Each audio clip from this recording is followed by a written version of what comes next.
Masigo, a very good morning to you. We understand from the police, let's just start there, that this morning things are calm.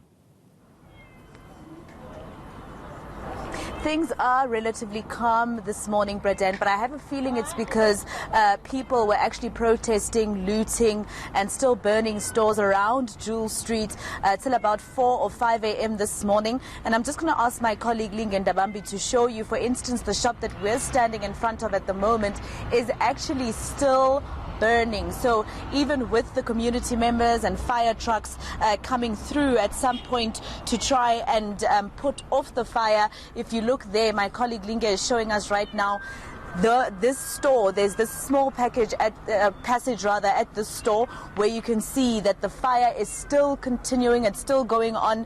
It was pretty sad because I started hearing a cat meowing from inside that passage, but I can safely say, Braden, the cat is safe. It's outside here with us, in fact, and I think a lot of people are confused as to what happened, Braden. I mean, earlier I spoke to a South African shop owner who became very emotional as he showed Linga and I his ID, saying that he has to walk around with his ID just to put it up and flag that he's South African. And doesn't that remind you of the apartheid days, Braden, when people had to walk around with the dompas just to go past certain areas of the country? So, but here's what he told me earlier on, Braden, after his shop was looted. We are definitely afraid. Like yesterday, the police had to escort us. It felt like we were trapped inside there. We were crying. And what did we do wrong? Nothing. It's just thieving. Nothing wrong. Plain thieving. That's all. It's so hateful. It's...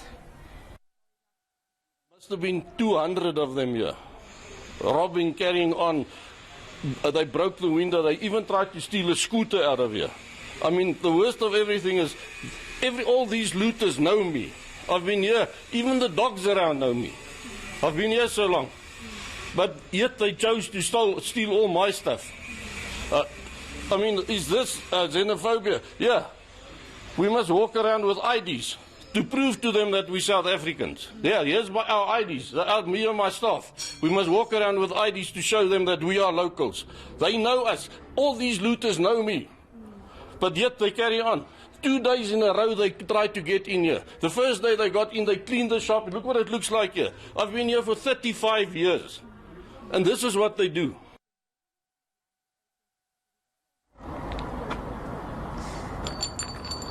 So, Braden, you see, these are the situations that we're finding along Jewel Street in Jeppe's Town, Denver and Cleveland.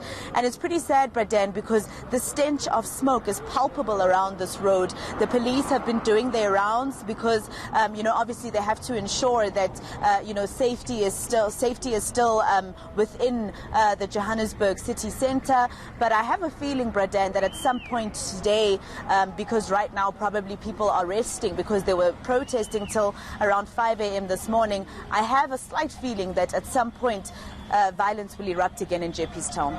Now, Masigo, we just saw that clip you played there of a South African shop owner who's been caught in this, but we understand that most of the shops along that Jewel Street, for example, are owned by African migrants.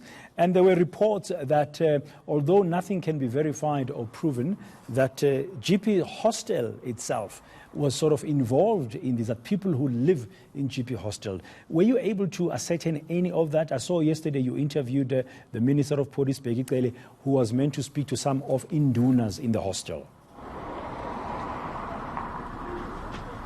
Well, Braden, we can only, find out as police investigations continue, because although, Braden, as you heard in the clip that we just played with the South African shop owner saying that there were about 200 people who were attacking him, his staff, and vandalizing his shop, you get, in situations like this, there's a lot of eyewitnesses, but nobody really comes forward to say who did what.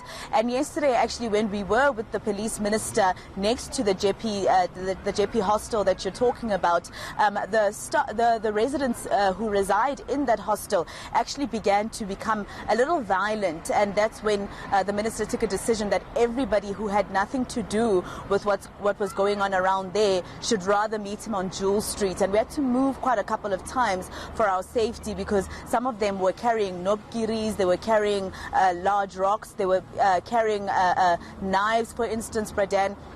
So it was at that point that we had to move away from them. And every time you try to question the people who reside in those areas about what it is that they know, they will not tell you. In fact, they actually threaten you with violence as well, even as a journalist. But it's definitely something that we'll look into, Bradan. We know that most of the shops that were actually vandalized are across the city of Johannesburg between Sunday evening and this morning are actually foreign-owned shops. A lot of them actually we saw police escorting them and helping them to get out of the area and find some safety. But of course, some of them saying they have nowhere else to go. They have no money to be able to go back home. So, this is their only way of living.